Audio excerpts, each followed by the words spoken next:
ज्या पद्धतीने या ठिकाणी अत्याचार इथल्या लोकांवरती केलेले आहेत याचं सगळ्याचं उत्तर अकलूजची जनता देणार आहे। ईडी, सीबीआय, गाड्या घोड्या हे सगळं निघेल, काळजी करू नका। मी डिफेंडर ओपन घेऊन फिरतोय, यांची मर्सिडीज पुण्यामध्ये लावून ठेवली, त्या ठिकाणी बाळदादाची BMW पुण्यामध्ये लावून ठेवली, धैर्यशील मोहिते पाटलाची मर्सिडीज तिकडे लावून ठेवली। त्याच्यामुळे काळजी करायचं कारण नाही। माझ्या मिसेसची IT कंपनी आहे आणि मी ताकदीने ओपन फिरतोय, लपून थोडी वापरतोय। पुण्यामध्ये वेगळ्या कामाला दुसरी गाडी थोडी वापरतोय, माझी गाडी मी सगळीकडे तीच असते। त्याच्यामुळे काळजी करायचं कारण नाही। मुळात ही विकृत प्रवृत्ती आहे। एक सेफ गाडी त्या ठिकाणी असली पाहिजे, त्याच्यामुळे डिफेंडर वापरतो। भविष्यात त्या ठिकाणी आपल्याला दिसेल मी काय लपून गाड्या थोडे वापरतो।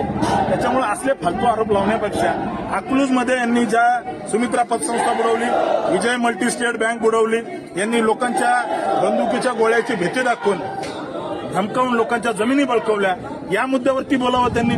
सुमित्रा पतसंस्था बाळदादांनी बुडवली का नाही अकलूजकरांनी सांगावं। धैर्यशील मोहिते पाटलांनी विजय मल्टी स्टेट गोरगरिबांनी कुणी मुलीच्या लग्नासाठी पैसे ठेवले, कुणी आयुष्याची पेन्शन जे पैसे भेटले ते सगळे त्याच्यामध्ये ठेवले, ते बुडवले। लोक पैसे मागायला गेल्यानंतर त्या ठिकाणी ज्या पद्धतीने दमाची भाषा धैर्यशील मोहिते पाटील आणि त्यांच्या गुंडांनी केली, त्याला उत्तर अकलूजची जनता देईल हा मला विश्वास आहे। धन्यवाद।